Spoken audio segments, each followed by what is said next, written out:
Yeah వరంగల్లో సాగరాశకుంటలో వాక్యం చెప్పడానికి వెళ్ళాం. ప్రార్థన వాక్యం చెప్పి ఆమెనని ఎవరికి ప్రార్థన చేయలే. ప్రార్థన అక్కడనే పాస్ట్కి ఇచ్చేసి వచ్చిన. ఎందుకంటే ఇక్కడ కూడా లేకపోతే మీకు కూడా బాధ ఉంటుంది కదా. ముందే అగ్రిమెంట్ చేసుకున్నా, నేను రానంటే ఆయన పాపం 21 రోజు ఉపవాస ప్రార్థన ముగింపు ఈరోజే. ఆయన ముగించుకోడు కదా. నిన్నటి నుంచి ఒకటే కొలుపు. ఇప్పుడు వెళ్ళి వాక్యం చెప్పి ప్రార్థన చేసి భోజనం చేయమంటే ఇంకా మా వాళ్ళు అంత ఆగమవుతారేమో అని 20 కాదు 30 నిమిషాలలో వచ్చిన. ఎక్కడి నుంచి? Warangal. Praise the Lord. Hallelujah. 12:48కి బయలుదేరిన. దేవుడు సురక్షితంగా తీసుకొచ్చింది. ప్రార్థన మాత్రం బాగా జరిగింది, కానీ రానెత్తలేరు. తిన్నాక పోవాలి ముగింపు కదా అంటే వాళ్ళు నన్ను తింటారు, అది అనవసరంగా వచ్చేసిన. ఎంతసేపు వినగలుగుతారు వాక్యం? అర్జెంట్ పనులు ఉన్నోళ్ళు ఉంటాయి కదా పనులు, ఎంతసేపు వింటారు? ఆల్రెడీ 1:30 అవుతుంది, 1 గంటకే మనది అయిపోతుంది. ఈరోజు కొంచెం లేట్గా స్టార్ట్ చేయమని చెప్పి అసలు పోవాలని మనసు లేదు, కానీ తప్పది. సేవకులు బతిలాడుతుంటారు కనుక వాళ్ళు చాలా సంతోషపడ్డారు. కానీ దేవుడు ఈరోజు మనతోనే ప్రత్యేకంగా మాట్లాడాలని ఆయన కోరుకున్నాడు. ఆమెన్ చెప్పండి. ఇది చాలా పవర్ఫుల్ మాటలు ఈరోజు. అందుకే మిమ్మల్ని అడిగిన ఎంతసేపు కూర్చుంటారు. గంటలు గంటలు చెప్పే వాక్యం కాదు. రాత్రి 12 దాటి నాకు ఇది చాలా అంటే చాలా ఇంపార్టెంట్ వాక్యం. అది మర్మాలు కాదు, దేవునికి మనకున్న సంబంధం. అందుకే పరిగెత్తుకొని వచ్చిన. లేకపోతే మంచిగా ఆడాలి, అదే చికెను బిర్యానీ పెట్టు బాగా తినొద్దు. కానీ మన సంఘం ముఖ్యం, కుటుంబాలు ముఖ్యం. దేవుడు మాట్లాడే ప్రతి మాట చాలా అద్భుతంగా ఉంటుంది. మత్తయి సువార్త 5వ అధ్యాయం 23, 24 చదవాలి.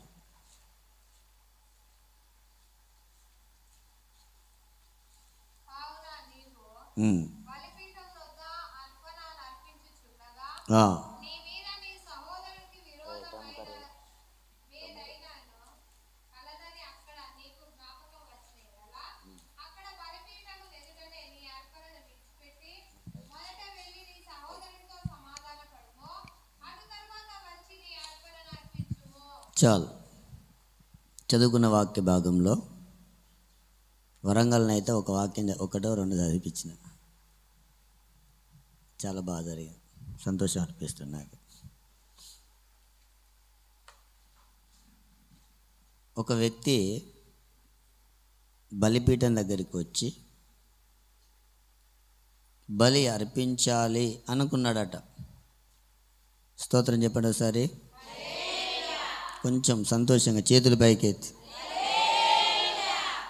దీన్ని బలిపీఠం అంటారు. దీన్ని ఏమంటారు? బలిపీఠం అంటే దేవుని దగ్గర ఆ కాలంలో బలి అర్పించేవారు. తమ దగ్గర ఉన్న ఏదైనా అర్పణలు తెచ్చి, ఆ పైన ఉన్నది మందిరం అనుకుంటే ఆ మందిరంలో ఆ మొదటి ఉన్న వస్తువే ఈ బలిపీఠం. ఈ బలిపీఠం దగ్గరికి, మందిరం ఆవరణంలోకి ఒక వ్యక్తి వెళ్ళిన తర్వాత అతడు మొట్టమొదటిగా బలిపీఠం దగ్గర ఏం చేయాలంటే తన అర్పణలన్నీ అర్పించాలి. అర్పణలన్నీ అర్పించిన తర్వాత ఆ అర్పణలన్నీ దేవుడు అంగీకరించి అతని మీద ఉన్న శాపాన్ని తొలగించి అతనికి దేవుడు ఏం చేస్తాడంటే ఆశీర్వాదాన్ని ఇచ్చి అతన్ని దేవుడు అంగీకరిస్తాడు.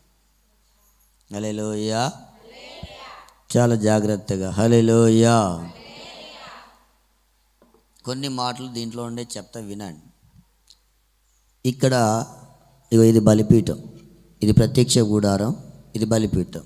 ఈ బలిపీఠాన్ని ఒక వ్యక్తి సమీపించాలి లేదా మందిరంలోకి వచ్చి ఆ బలిపీఠం దగ్గరికి రావాలి అంటే బైబిల్ చెప్తుంది బలిపీఠము అంటే యేసుక్రీస్తు గుర్తు. ఆయనే మన బలిపీఠమై ఉన్నాడు. బైబిల్ చెప్తుంది మనకు ఒక బలిపీఠం ఉన్నది. ఆ బలిపీఠమే ప్రభువైన యేసుక్రీస్తుకు గుర్తుగా ఉంది.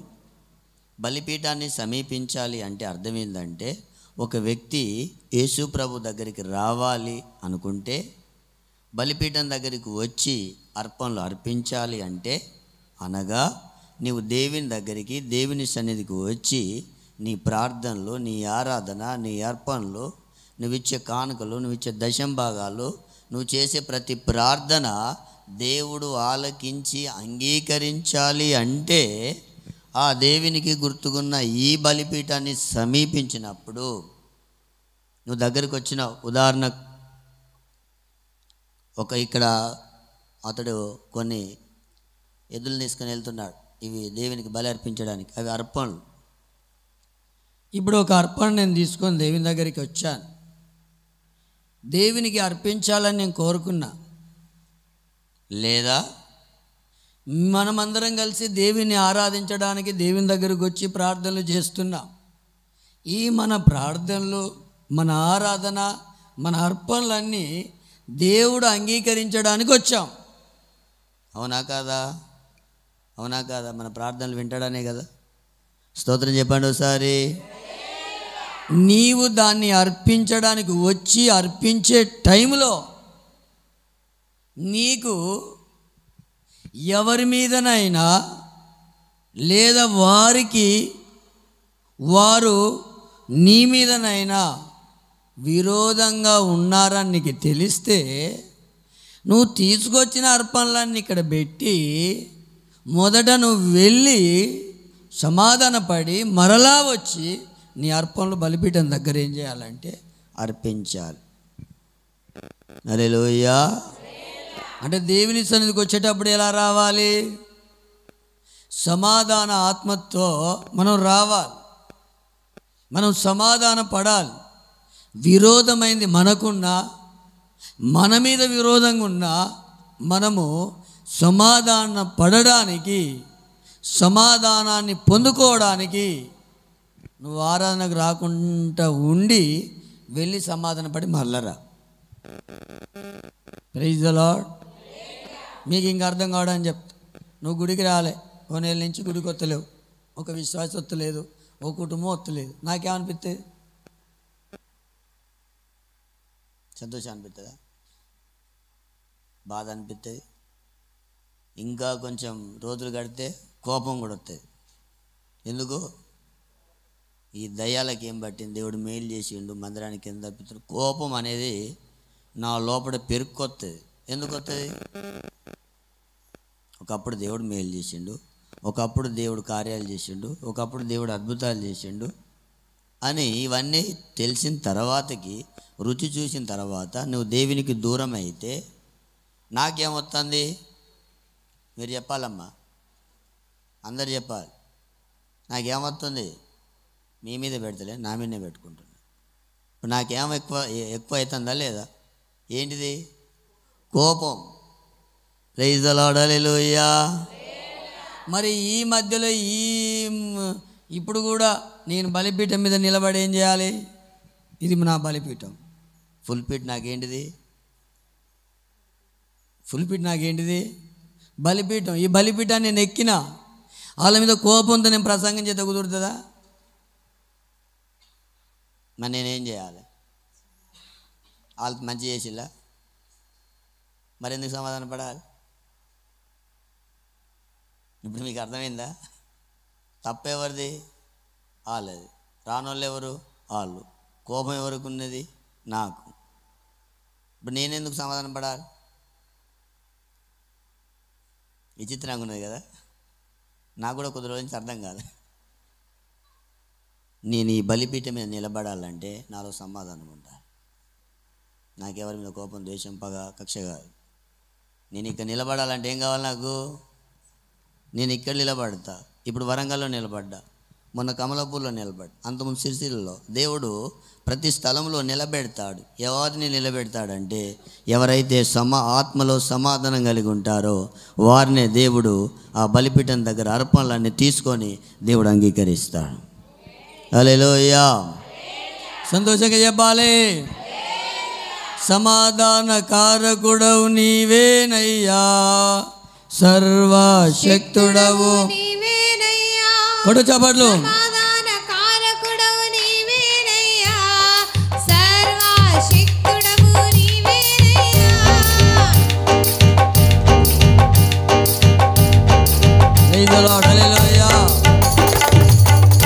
ఆయన సమాధాన కారకుడు. వాళ్ళు రాని రాకపోని వాళ్ళు ఏమనగా, ఇది నా గురించి చెప్పిన విషయం. మీ విషయంలో కూడా వారు ఎవరు ఎలా ఉండని నీకు అనవసరం.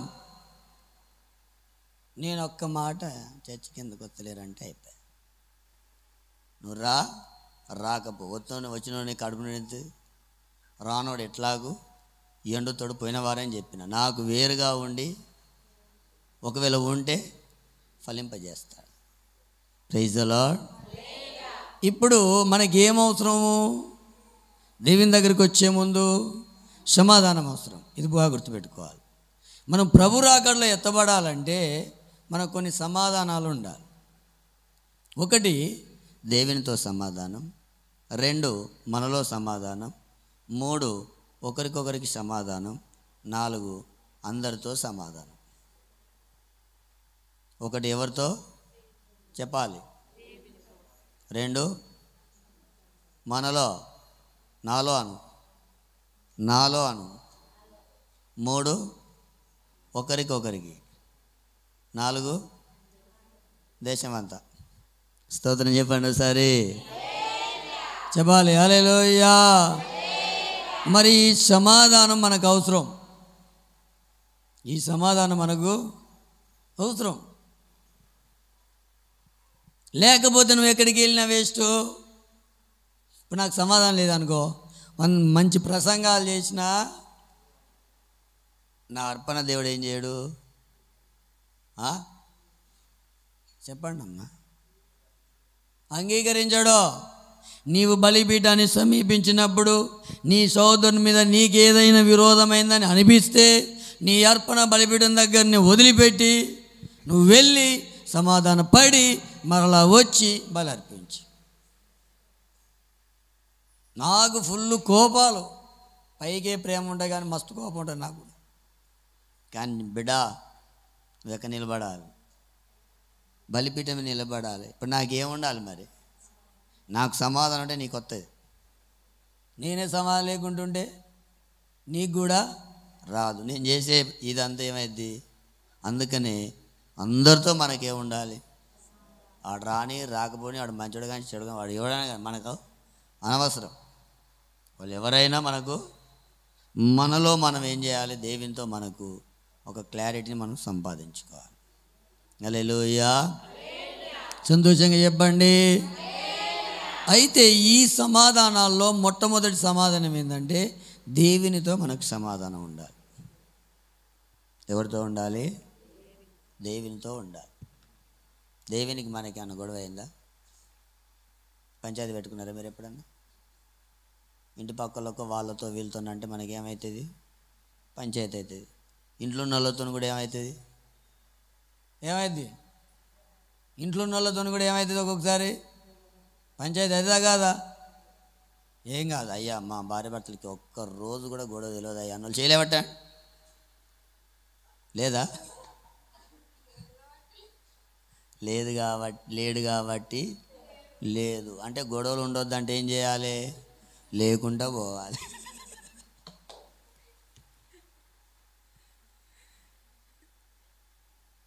అంతేనా? మరి ఉన్న వాళ్ళు ఏం చేయాలి ఇప్పుడు?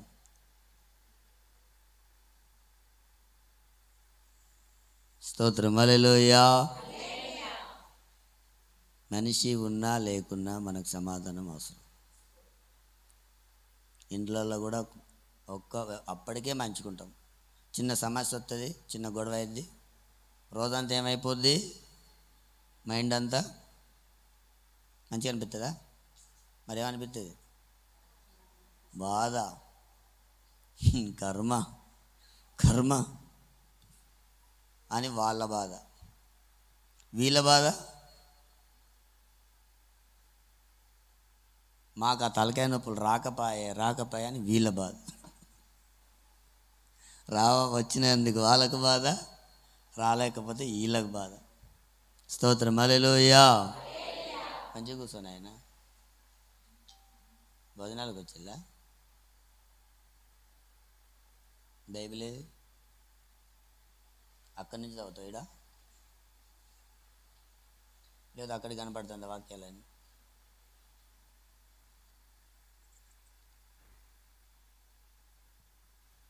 మొట్టమొదటిగా మనకు దేవునితో సమాధానం ఉండాలి. ఎందుకు గొడవ అయిందా? మరి దేవునికి మనకి ఎందుకు సమాధానం లేదు? మరి దేవునితో సమాధానం ఎలా వస్తుంది మనకు?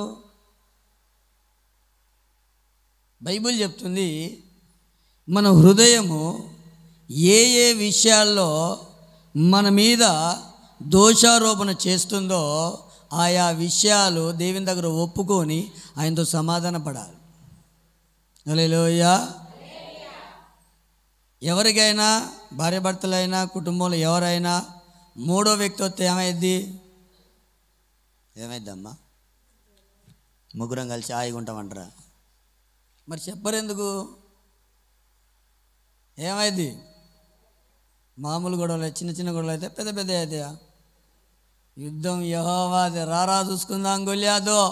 ఈరోజు నువ్వన్న చావాలి, నేనన్న చావాలి. అలాంటి యుద్ధాలు జరుగుతాయి. ఆడు కత్తి పట్టుకొని వస్తాడు, ఈయన వడిసెలు పట్టుకొని వస్తాడు, మొత్తం మీద ఉన్న తలకే పోతుంది. అది మూడో వ్యక్తి వస్తే అంత ప్రాబ్లం. మరి దేవునికి మనకు మధ్యలో ఏదొచ్చినా,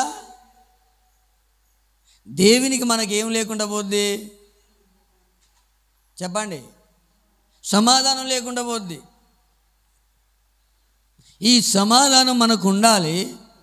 ఆయనతో మనకు సమ్మతి గల మనసు ఉండాలి. సమ్మతి అనేది ఉండాలి. దావీదు అంటాడు, సమ్మతి గల మనసు నాకు దయచేయి.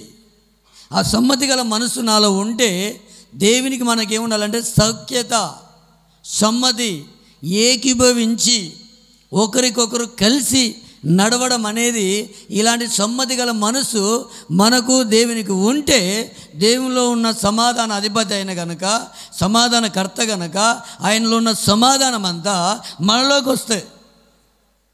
హల్లెలూయా చెప్పండి, హల్లెలూయా.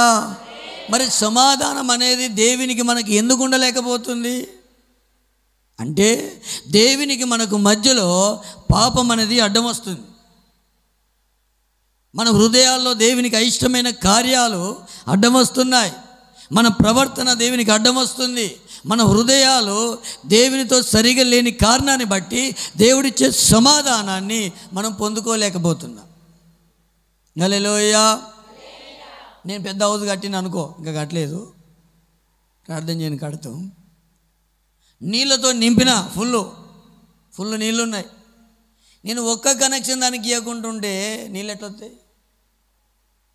వస్తాయా? మరి ఏముండాలి దానికి? మనకి ఎక్కడికి నీళ్ళు అవసరం, దానికి ఏముండాలి? కనెక్షన్ ఉండాలి. దేవుడు సముద్రమంతా సమాధానం కలిగిన వాడైతే, ఆయనతో నీ కనెక్షన్ సరిగా లేకపోతే, ఆయనతో నీ అనుబంధం సరిగా లేకపోతే, ఆయనతో నువ్వు సరిగా నడవకపోతే నీకు సమాధానం ఆయన దగ్గర నుండి ఎలా వస్తుంది? ఆయనకు నీకు సమాధానం ఎలా ఉంటుంది? అంటే ఏదో ఒక సంథింగ్ ఇద్దరి మధ్యలో ఏమొచ్చిందంటే మనస్పార్థాలు. ఈ మనస్పార్థాలు అనేటివి ఎవరికి? దేవునికి మనకే ఒక మనస్పర్ధలు అనేటివి మనకు వస్తాయి. అప్పుడు మనం ఏం చేయాలంటే, ఏ ఏ విషయాల్లో నా హృదయంలో నేను తప్పిపోతున్నానో ఆయా విషయాలన్నీ దేవుని దగ్గర ఒప్పుకొని ఆయనతో మనం ఏం చేయాలంటే సమ్మతి పడాలి. సమ్మతింపకుండా ఇద్దరు నడుస్తారా? ఇద్దరు అనుకోకుండా నడుస్తారా? ఇప్పుడు భార్య భర్తలు పోతారు అనుకో, సంతోషంగా ఉన్నారు అనుకో, ఎట్లా వెళ్తారు? డబ్బులున్నాయి అనుకో, ఒక 5,000 అనుకో, హన్మకొండ పోతున్నావు అనుకో, ఎట్టుంటుంది? మంచిగా బస్సులో ఒక సీట్లో కూర్చుంటారా, రెండు సీట్లో కూర్చుంటారా? నువ్వు అక్కడ కూర్చో, నీ ఎక్కడ కూర్చో అంటారా? అన్నారు.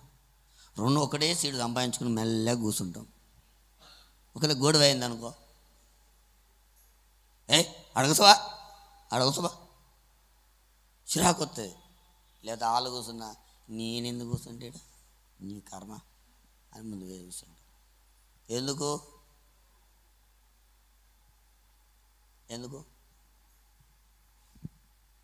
మధ్యలో ఏదో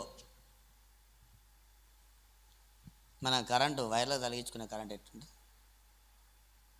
మా తల్లి జీవకు తెలుసు.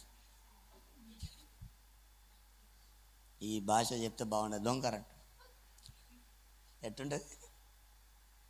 అప్పట్లో కార్బన్ వచ్చేది. ఒక కట్టె తెచ్చి ఇటు తరిపి అడు తరిపి ఇటు తరిపి అడు తరిపి ఆ లైటు వచ్చే పాయే కారణం వైర్లలో కరెంట్ చక్కగా లేదా ట్రాన్స్ఫార్మర్లో కరెంట్ లేదా? నీ ఇంట్లోకి వస్తలేదు. నీ ఇంట్లోకి రాకపోతే వైర్లే తప్ప ట్రాన్స్ఫర్ తప్ప. అందుకనే మీటర్ బిగించుకో. స్తోత్రం, హల్లెలూయా. తప్పెవరిది? కనెక్షనే చక్కగా లేదు. దాన్ని ఏం చేయాలా? సరి చేసుకుంటే నువ్వు ఇంట్లో 10 లైట్లు కాదు 100 లైట్లు పెట్టినా దేదీప్యమానంగా వెలుగుతాయి. హల్లెలూయా. వెలుగై ఉన్న యేసయ్యా నీ మీద ప్రకాశించును.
హల్లెలూయా.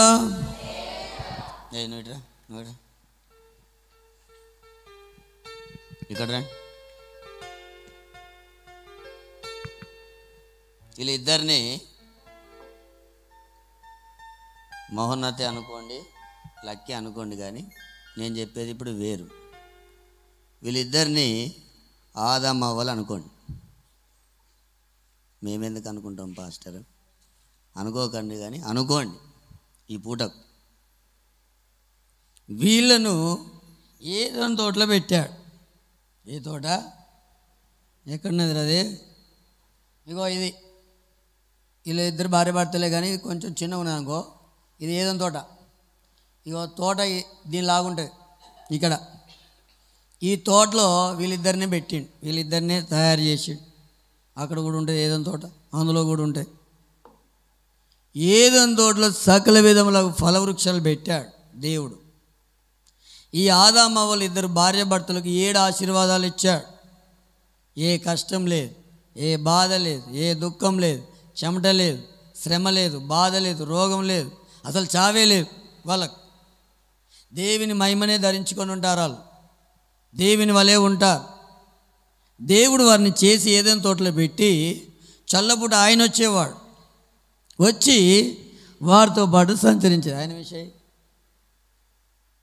ఇలా తిరిగేది. ఇది ముగ్గురు కలిసి మంచిగా. నువ్వు ఇటే ఉండు నాన్న, ఏదో తేడా కొడతా. నువ్వు ఇట్రా, ఇటే ఉండో, నాతో పాటు తిరిగో. ఇది మౌతు తీసేస్తే బాగుండదని. సరే, ఇట్లా ఇలా మధ్యలో ఎవరున్నారు? ఆదామోళ్ళ ఇద్దరు భార్య భర్తల మధ్యలో యేసయ్య ఉంటే ఆనందమే పరమానందమే ఆశ్రయపురమైన యేసయ్యా నీలో ఆనందమే పరమానందమే ఆశ్రయపురమైన యేసయ్యా నీలో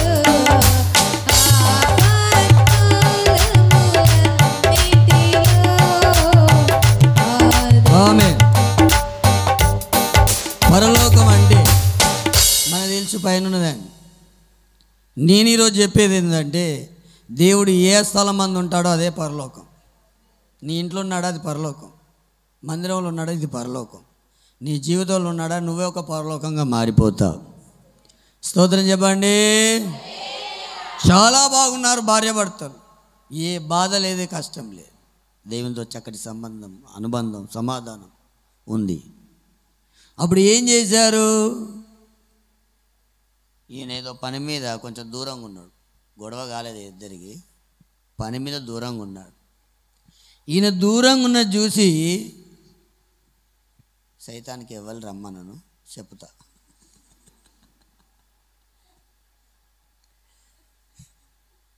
ఆయన లేచేసరికి 2 అవుతుంది, 3 అవుతుంది. రా నాన్న, ఎందుకు ప్రేరేపణ సిస్టర్స్ లేపాలనిపించింది, కానీ వద్దు, అది మంచిది కాదు. ఎవరితో పెట్టుకున్నా పడవలేదు, కానీ స్త్రీలతో పెట్టుకుంటే సామ్రాజ్యాలు నిలవలేదు. నాకెందుకు వచ్చిన గొడవ? ఇక్కడికి వచ్చింది. ఏమొచ్చిందంటే సైతాను గాడు వచ్చి పాము రూపంలో వచ్చిండు మెల్లగా. అవ్వమ్మ ఏం తినొద్దని చెప్పిండా అనే పనులు దేవుడు చెప్పిండా? చెప్పిండు. తింటే సత్తవు అన్నాడు. పిచ్చి మొకమా, తింటే నువ్వెందుకు సత్తావు చెప్పు, తింటే దేవతవా ఎంతవు అని చెప్పు. ఇప్పుడు ఇవేం చెప్పాలా? మా ఆయన దగ్గరకన్నా పోతే ఇదేదో సర్పం వచ్చి మాట్లాడుతుందని వెనకాడికి రావాలా వద్దా? ఆడు ఒంటరిగా ఉన్నప్పుడే వస్తాడు, కలిసి ఉన్నప్పుడు రాడు. ఈ దూరంగా ఉన్నప్పుడే మధ్యలో దూరుతాడు. వాడు వచ్చి లేని విషయాలన్నీ చెప్పి పండు తినబెట్టి, నేను తినే చెడిపోయినా. మా ఆయన మంచుకుంటే నేను ఊకుంటానా? చెడిపోతే ఇద్దరం చెడిపోవాలి. ఇది ఎప్పుడు పుట్టింది? అప్పుడే పుట్టింది. మనం ఇప్పుడు తిప్పలు పడతాం, కానీ పుట్టిందే అప్పుడు. ఏ జరిగినా ఇద్దరం ఏం చేయాలా? కష్టమైనా నేను పండు తిన్నా, నేను పాపంలో పడ్డా, నువ్వు మహిమలు ఉండవా? ఇప్పుడు ఈమె పిటిషన్ ఏంది? ఆదామా, నువ్వు నాకు భర్తగా మారాలంటే నేను తిన్న పండు నేను తినాలి. తినవా నాకు అనిపిస్తుంది. అప్పుడేమో కానీ ఇప్పుడు అనిపిస్తుంది. ఎంత విసికించవచ్చు. తినబెట్టిందట ఆమె. తిని కొన్ని తన భర్తకి ఇస్తే ఆయన కూడా తిన్నాడట. మీరిద్దరు కలిసి ఆ కుర్చీసాడు దాక్కోపోరు. ఇక నీ పని అయిపోయింది, పోనాను. ఈ కుర్చీ కాదు, ఆ కుర్చీనే దాక్కో కూర్చోరు. మంచి అలవాటు మీకు. ఇవాళ మంచిగున్నది వాక్యం అనుకుంటా లేరు. ఎందుకంటే ఆడ కూర్చునే కంటే దీంట్లో దాక్కునేది మంచిగున్నది వాళ్ళకి. స్తోత్రం చెప్పరు. మళ్ళా చల్లపూట దేవుడు వస్తాడుగా. దేవుడు వచ్చుకుంటా ఆదామా లేడే, ఆదామా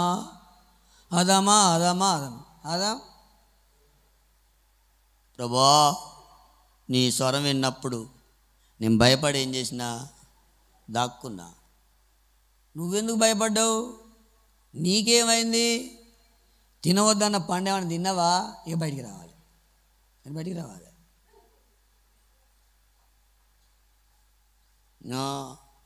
తినొద్దన్న పండు తిన్నారా మీరేమన్నా?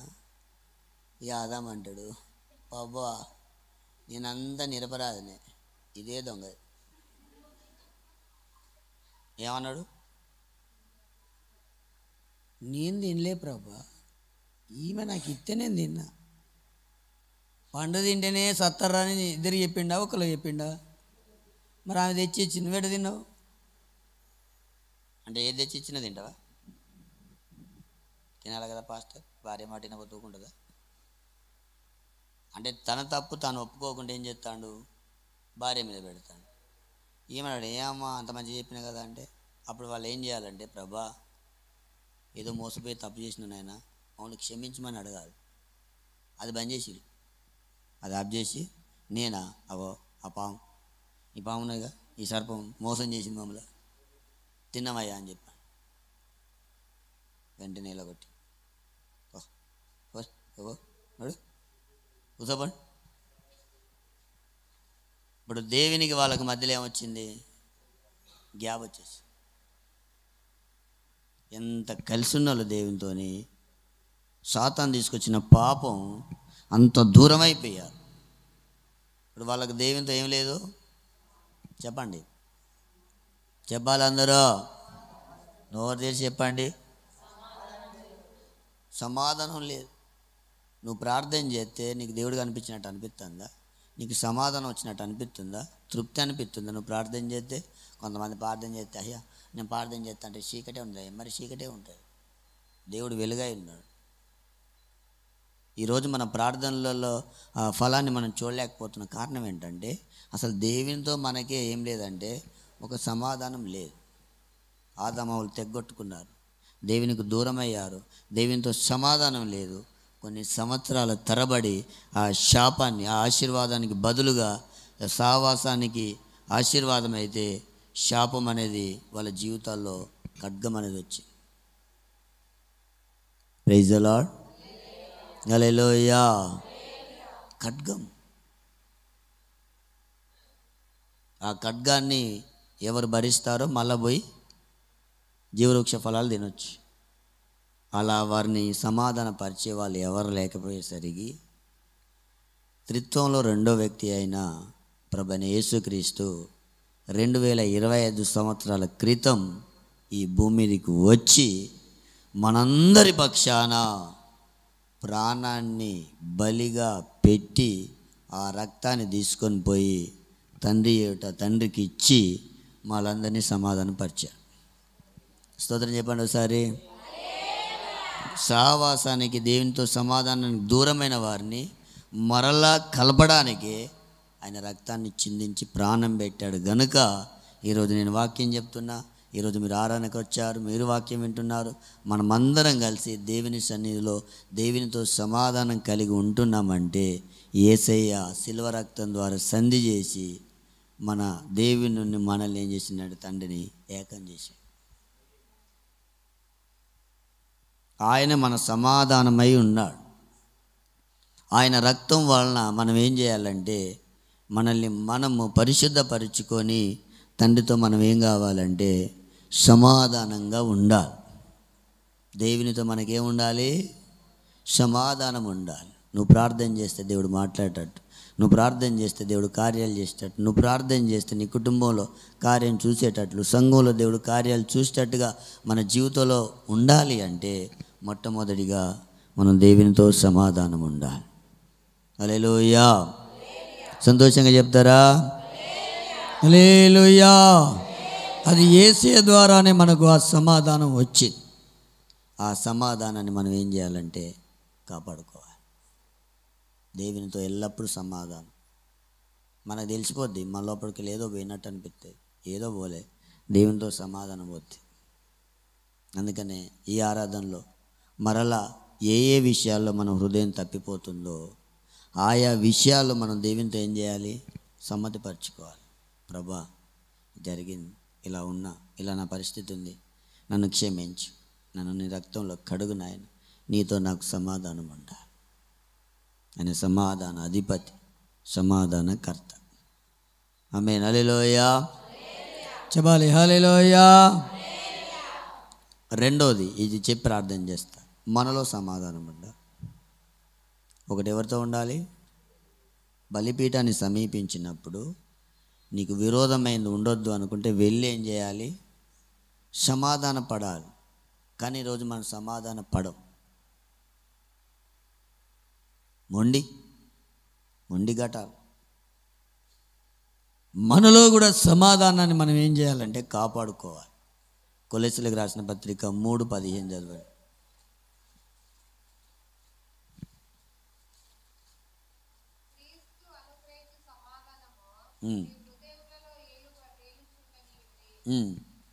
క్రీస్తు అనుగ్రహించి దేవునితో మనల్ని సమాధానపరిచాడు. ఇప్పుడు మనలో సమాధానం వచ్చింది. ఈ సమాధానము మన హృదయాన్ని ఏం చేయాలంటే ఏలుబడి చేయాలి. మన హృదయంలో ఏముండాలి? సమాధానం. హృదయంలో సమాధానం అనేది ఎందుకని రాయబడిందంటే బ్లడ్ సర్క్యులేషన్ ఎక్కడి నుంచి ఎక్కడికి వెళ్తుంది? రక్త ప్రసరణ ఎక్కడి నుంచి? గుండె నుంచే అన్ని పార్ట్స్కి ఇక్కడి నుంచి ఏమవుతుంది అంటే సరఫరా అవుతూ ఉంటుంది. ఇక్కడ నుండి ఇక్కడ ఏది ఉంటే శరీరంలో ప్రతి పార్ట్కి ఏమైంది? వెళ్ళిపోద్ది. ఇక్కడ సమాధానం ఉంటే టోటల్ బాడీ కూడా ఏమైంది అంటే సమాధానంగా ఉంటాయి. హల్లెలూయా. ఈ మన సమాధానం మనలో మనం కాపాడుకోవాలంటే దేవుని యొక్క నీతి మొట్టమొదటిగా మన హృదయంలో ఉండాలి. నీతి అనేది మనలో ఉండాలి. బైబిల్ చెప్తుంది నీతి సమాధానాన్ని కలగజేస్తుంది. నీ హృదయంలో నీతి ఉన్నప్పుడల్లా నీలోకి ఏమొస్తుందంటే సమాధానం వస్తుంది. ఒకవేళ నీతి స్థానంలో దుర్నీతే ఉంటే, చెడుతనమే ఉంటే, దేవునికి అయిష్టమైనవి ఉంటే వెంటనే నీలో నుండి నీకే సమాధానం లేకుండా పోద్ది. దేవునితో సమాధానం చేసినప్పుడు ఒప్పుకోవాలి. నీలో సమాధానం పోతుందంటే, ఉండట్లేదంటే మొదటగా నీ హృదయంలో ఏం లేదంటే నీతి ఉండాలి. అది లేకపోతే సమాధానం ఉండదు. స్తోత్రం చెప్పండి ఒకసారి. చెప్పాలి హల్లెలూయా. ఒక ఆయన వచ్చి పాస్టర్లకు డబ్బు ఇచ్చి నువ్వు నేను చేతులు పెట్టంగానే నాకు అభిషేకం రావాలి, ఎవరి మీద పెడితే వాళ్ళ మీద డబ్బులు పెడుతుంది. ఆయన అన్నాడు, నువ్వు దుర్నీతి బంధకాల్లో ఉన్నావు, నీ హృదయం చెడుతనంతో నిండుకుని ఉంది. నీవు ఒకవేళ ప్రభును వేడుకుంటే నీ హృదయ ఆలోచన చెడుతనం క్షమించబడొచ్చు, లేదా ప్రభు శిక్ష నీ మీదకి వస్తుంది అని చెప్పాడు. దుర్నీతి బంధకాల్లో ఉంటారు. ఎక్కడా? ఇదే అన్నిటికీ మెయిన్. ఇది ఎలా ఉంటే నువ్వు అలా ఉంటావు. ఇది ఏడుతుంది అనుకో, లోపట ముఖం అంత ఎట్లుంటుంది? నవ్వుకుంటుంటుందా?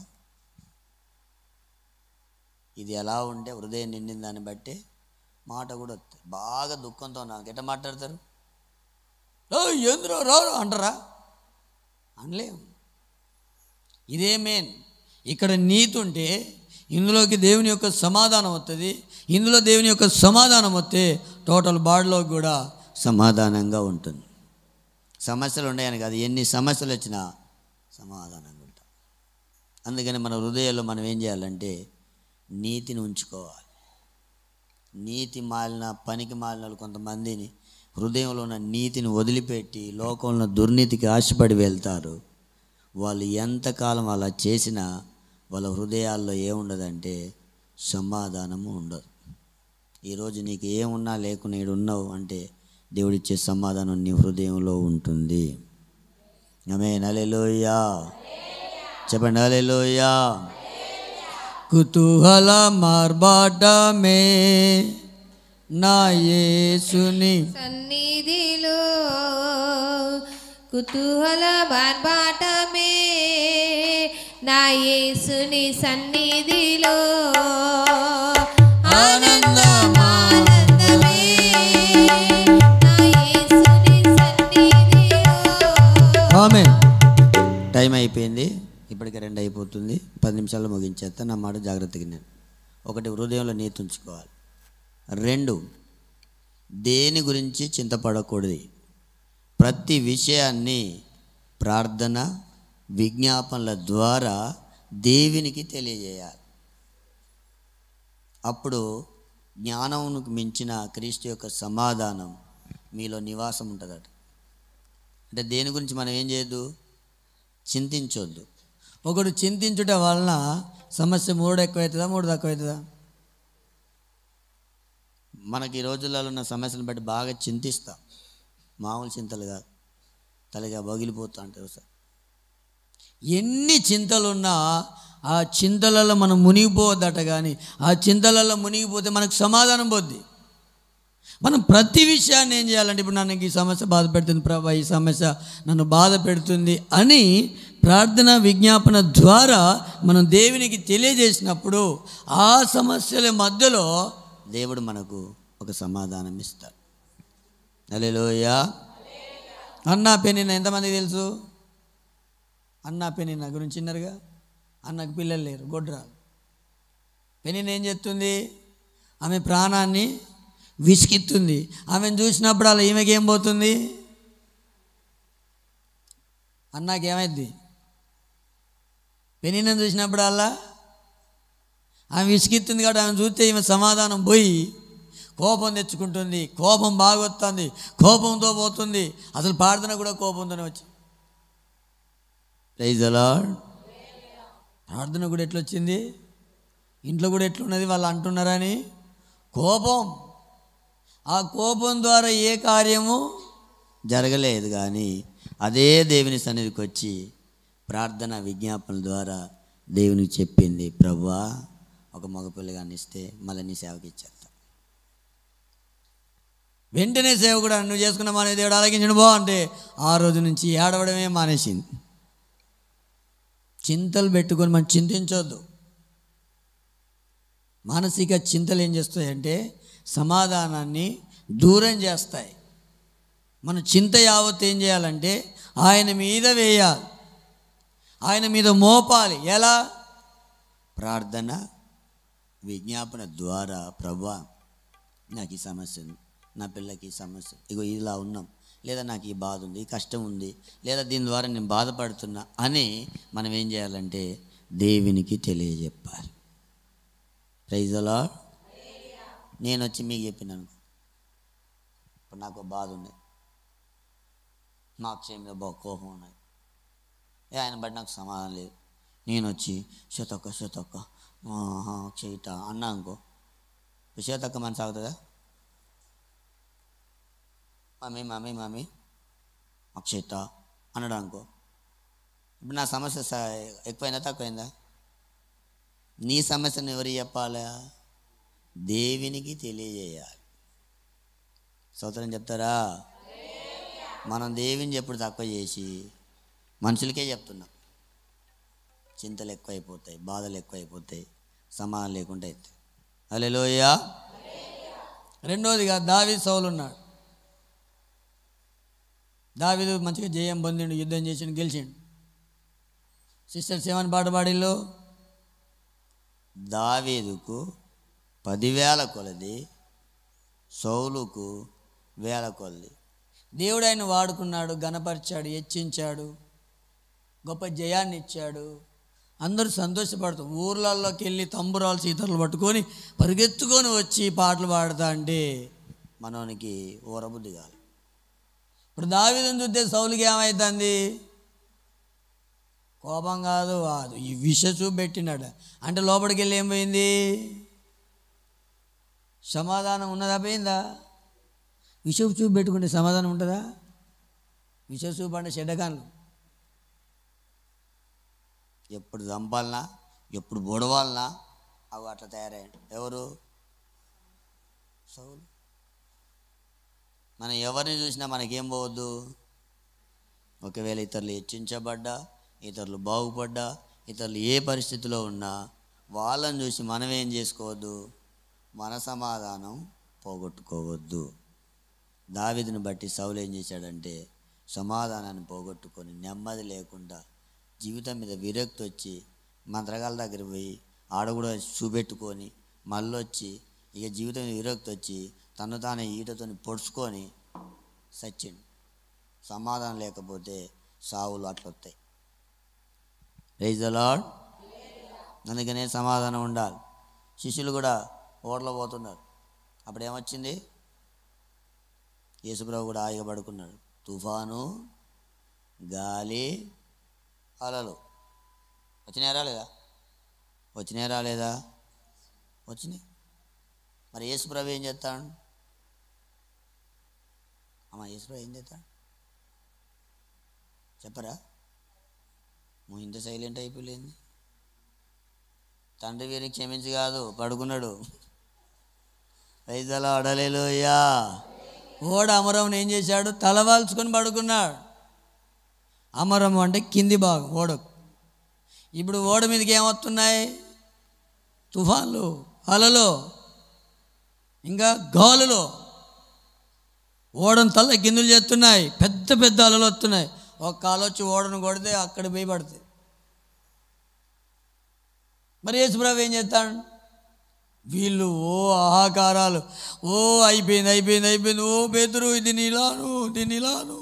ఆ 12 మంది నానా తంటాలు పడతారు కానీ ఓళ్ళకి నీళ్ళు వస్తూనే ఉన్నాయి. ప్రభా నశించిపోతున్నాం, చచ్చిపోతున్నాం, నీకు చింత లేదా నాయన? ఆయనకు చింతే లేక పడుకున్నాడు. హల్లెలూయా. అమరం అంటే కింది భాగం. నీళ్ళు మొట్టమొదటిసారిగా ఎక్కడికి వెళ్ళాలి? కిందికి వెళ్తాయి. అంటే మొట్టమొదటిగా ఎవరు చావాలనుకుంటే సముద్రంలో యేసుప్రభు. ఆయనకి ఏ టెన్షన్ లేదు, కానీ వీళ్ళకి బోలని టెన్షన్. ఆయన లేపారు. వెంటనే లేచి గాలి, తుఫాను, అలల్ని ఏం చేశాడు? గద్దించి నిమ్మలపరిచాడు. అంటే మన జీవితాలకు ఎన్నో తుఫాన్లు, అలలు అనేటివి వచ్చి మన సమాధానాన్ని పాడు చేయాలనుకున్నప్పుడు సమాధానాధిపతి దగ్గరికి మనం వెళ్తే మన జీవితంలో ఎదురవుతున్న శోధనలన్నీ కూడా ఏం చేస్తాడు తెలుసా? అణిచి మనకు సమాధానాన్ని ఇస్తాడు. హల్లెలూయా. దేన్ని బట్టి అయినా మన హృదయంలోని మన సమాధానాన్ని ఏం చేయొద్దు, పోగొట్టుకోవద్దు. ఒకటి దేవునితో ఉండాలి, 2 మనలో ఉండాలి. మనం దేవునితో లేకున్నా సమాధానం, మనలో సమాధానం లేకుంటే కయ్యను వలె దేశదిమ్మర్లాగా తిరుగుతాం. అంటే ఒక చోట్లో నెమ్మదిగా ఉండం, ఒక స్థలంలో నెమ్మదిగా ఉండం. కొంతమంది ఏ స్థలంలో ఉన్నా ఆ స్థలాన్ని మొత్తం కంపు చేసేస్తారు. కొంతమంది ఎక్కడున్నా గొడవలే, కొంతమంది ఎక్కడున్నా సమస్యలే, కొంతమంది ఎలా ఉన్నా సమస్యలే. కానీ మనం ఎక్కడున్నా అక్కడ సమాధానం ఉండాలి. Praise the Lord. చెప్పాలి హల్లెలూయా. ముందు దేవునితో సమాధానం, 2 నీలో సమాధానాన్ని కాపాడుకో. దేవుడు త్వరగా రాబోతున్నాడు. ఈ రోజులలో సమాధానం ఉండట్లేదు. భార్యాభర్తల మధ్యలో సమాధానం ఉండట్లేదు, కుటుంబాల్లో సమాధానం ఉండట్లేదు, సంఘాల్లో సమాధానం ఉండట్లేదు, బయటి పరిస్థితులలో సమాధానం ఉండట్లేదు, బంధువులకు సమాధానం ఉండట్లేదు, రక్త సంబంధులు, అక్క చెల్లెళ్ళు, అన్నదమ్ములు, ఇంకెవరైనా సరే నువ్వు ఎవరినైనా తీసుకో, ఎవరికి సమాధానం లేకుండా బ్రతుకుతున్న ఈ రోజులలో మనం సమాధానానికే సాక్షులుగా బ్రతుకుదుముగాక. హల్లెలూయా. మనం ఎక్కడ నిలబడితే అక్కడ సమాధానం రావాలి. ఏ కుటుంబంలో నిలబడి, అందుకే సేవకులు మన ఇళ్ళకి రావాలని మనం కోరుకోవాలి. మీకు తెలియదు ఈ సీక్రెట్ అది. ఎందుకంటే మేము ఏ ఇంట్లో అడుగు పెడతామో ఆ ఇల్లు మేము రావడానికి యోగ్యమైనది అయితే, ఆ బిడ్డలు యోగ్యమైన వారై సేవకుని పిలుచుకుంటారు కదా, అది యోగ్యమైన ఇల్లాన్ని వాళ్ళు పిలుచుకుంటారు కదా, మేము అడుగు పెడితే ఆ స్థలంలో దేవుడు సమాధానాన్ని పంపిస్తాడు. Praise the Lord. అందుకే విజిటింగ్ వచ్చి మేము అడుగు పెడితే మీకేమవుతుంది? సమాధానం. అందుకనే సమాధాన అధిపతికి మనం ఎల్లప్పుడూ మనం ఇంట్లో మనం పిలుచుకుంటట్టు ఉండాలి దేవుని. ఈరోజు నీకు సమాధానం ఉందా? దేవునితో ఉందా? కొంతమంది వారాలు తప్పిస్తారు మందిరం. నీకు సమాధానం ఎక్కడిది? ప్రార్థన చేసుకుంటున్నావయ్యా, ఏం ప్రార్థన చేసుకుంటావు? అసలు ఆ ప్రార్థన దేవుని సన్నిధికి వెళ్తుందా? ఈ విషయాలు ఏవి తెలియక ఆత్మీయ జీవితాన్ని పతనంగా నష్టంగా చేసుకున్న కుటుంబాలు ఒక్కసారి మనలో సమాధానం లేకనే వాళ్ళు తాగుబోతులు అవుతారు. మనసు బాగలేనప్పుడు ఏం చేస్తారు? పోయే ఒకటి ఎత్తారు, మళ్ళీ తర్వాత కూడా దిగినాక ఏమవుతుంది? మనసు బాగుండదు, మళ్ళీ ఒకటి ఎత్తారు. ఏం లేక? సమాధానం లేక. కానీ దేవుడు మనకు నది వలె సమాధానాన్ని మన దగ్గరికి దేవుడు పంపిస్తున్నాడు. ఆ సమాధానాన్ని మనం పొందుకొని అనుభవించి లోకంలో అనేకులకు మనం సాక్షులుగా బ్రతుకుదుముగాక. మోకరించని ప్రార్థన చేసుకుందాం. గ్లోరీ హల్లెలూయా.